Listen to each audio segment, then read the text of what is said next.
एक समय की बात है, एक घने जंगल में एक पुराना स्कूल खड़ा था।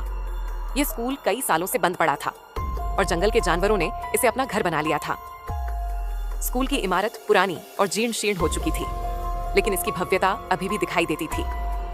एक दिन 4 दोस्त राहुल, प्रिया, अमित और सोनिया जंगल में घूमते हुए इस स्कूल के पास पहुंचे। वे सभी साहसिक और जिज्ञासु थे और उन्होंने स्कूल के अंदर जाने का फैसला किया। जैसे ही वे स्कूल के अंदर दाखिल हुए, उन्होंने देखा कि अंदर सब कुछ पुराना और धूल भरा था। ब्लैकबोर्ड पर पुराने चाक के निशान थे और कुर्सियों पर धूल की मोटी परत जमी हुई थी। अचानक उन्हें एक कमरे में एक पुरानी डायरी मिली। डायरी के पन्नों पर एक अजीब कहानी लिखी हुई थी। कहानी एक ऐसे शिक्षक की थी जो इस स्कूल में पढ़ाता था, लेकिन उसकी मृत्यु हो गई थी। जैसे ही उन्होंने डायरी के पन्ने पलटने शुरू किए, उन्हें एक अजीब सी आवाज सुनाई दी। आवाज ऐसा लग रहा था जैसे कोई उनके पीछे खड़ा होकर हंस रहा हो।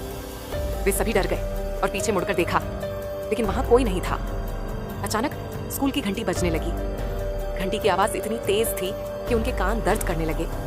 वे सभी समझ गए कि कुछ अजीब हो रहा है और उन्होंने स्कूल से बाहर निकलने का फैसला किया। लेकिन जैसे ही वे दरवाजे की ओर बढ़े, दरवाजा बंद हो गया। वे सभी फंस गए थे।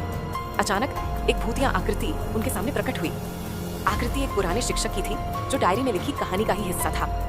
भूत ने उन्हें बताया कि वह इस स्कूल में फंसा हुआ है और उसे अपनी कहानी किसी को सुनानी है। उसने उन्हें अपनी पूरी कहानी सुनाई, जिसमें बताया गया कि कैसे उसकी मृत्यु हुई थी और कैसे वह इस स्कूल में फंस गया था। जैसे ही भूत ने अपनी कहानी पूरी की, स्कूल की घंटी बजना बंद हो गई और दरवाजा खुल गया। चारों दोस्त बाहर निकल आए और उन्होंने कभी भी उस स्कूल में वापस न जाने का फैसला किया। लेकिन जब वे जंगल से बाहर निकले तो उन्होंने देखा कि स्कूल की इमारत अब नहीं थी। उसकी जगह एक नया पार्क बना हुआ था जिसमें बच्चे खेल रहे थे।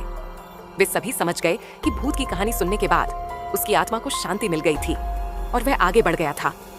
कहानी का विस्तार। भूत की कहानी सुनने के बाद चारों दोस्तों ने फैसला किया कि वे इस स्कूल के बारे में और जानना चाहते हैं। उन्होंने जंगल के बूढ़े लोगों से बात की, जिन्होंने उन्हें बताया कि यह स्कूल कई सालों पहले बनाया गया था और इसमें कई बच्चे पढ़ते थे। लेकिन एक दिन एक बड़ा हादसा हुआ जिसमें कई बच्चों की मृत्यु हो गई। इसके बाद स्कूल बंद हो गया और यह जंगल के जानवरों का घर बन गया। चारों दोस्तों ने सोचा कि शायद भूत की आत्मा अभी भी इस स्कूल में है और उसे शांति नहीं मिली है। उन्होंने फैसला किया कि वे इस स्कूल में वापस जाएंगे और भूत की आत्मा को शांति दिलाने की कोशिश करेंगे। वे वापस स्कूल में गए और उन्होंने भूत की आत्मा को ढूंढने की कोशिश की, लेकिन इस बार उन्हें कोई भूत नहीं मिला। इसके बजाय उन्हें एक पुराना कमरा मिला जिसमें एक पुरानी तिजोरी थी। उन्होंने तिजोरी को खोला और इसमें उन्हें एक पुरानी चिट्ठी मिली। चिट्ठी में लिखा था कि स्कूल के बच्चों की आत्माएं अभी भी इस स्कूल में हैं और उन्हें शांति नहीं मिली है। चारों दोस्तों ने सोचा कि वे इन आत्माओं को शांति दिलाने की कोशिश करेंगे। उन्होंने एक पूजा का आयोजन किया और इसमें उन्होंने आत्माओं को शांति दिलाने की प्रार्थना की। इसके बाद उन्होंने देखा कि स्कूल की इमारत धीरे धीरे गायब हो रही थी और इसकी जगह एक सुंदर बाग बन रहा था। वे सभी समझ गए कि आत्माओं को शांति मिल गई थी और वे आगे बढ़ गए थे।